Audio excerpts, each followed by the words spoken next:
ঠিকই ওর ভুল বুঝবে, তখন ও ঠিকভাবে কথা বলবে তোর সাথে। তাই যেন হয় নওশের, সত্যি যেন একদিন সবকিছু বুঝতে পারে। নে কাজ কর।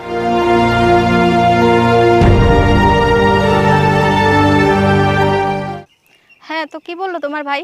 ভাইয়া বলল প্রথমে দায়িত্ব পালন করার যোগ্যতাটা অর্জন করতে, তারপর হিসাবও বুঝিয়ে দেবে, দায়িত্বও দিয়ে দেবে। আরে তুমি প্রথমে তোমার ভাগ বুঝে নাও, তারপর তুমি দায়িত্ব পালন এমনিই শিখে যাবে। আরে এত তাড়া কিসের? আমার ভাই এতটাও খারাপ না, সে যখন বলেছে সময় মতো ঠিকই আমার ভাগটা আমাকে বুঝিয়ে দেবে। ও, তার মানে কালকে যদি আমাদের বিয়ে হয় তারপরে তোমার ভাইয়ের কাছ থেকে সবকিছু চেয়ে নিতে হবে? আমার যদি কোনো শখ পূরণ করতে ইচ্ছে হয়, আমার যদি কিছু দরকার হয়, তোমার ভাইয়ের কাছে হাত পাতবো? এভাবে আমাদের শখ পূরণ হবে? হ্যাঁ, এটা তুমি ঠিকই বলেছো, কিন্তু তুমি কি আমাকে সত্যি বিয়ে করবে? হ্যাঁ আরিফ, আমি শুধু তোমাকেই বিয়ে করতে চাই।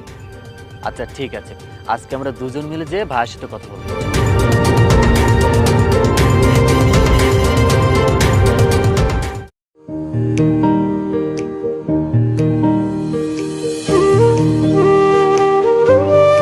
বড় ভাই, আমার ভাগ চাই।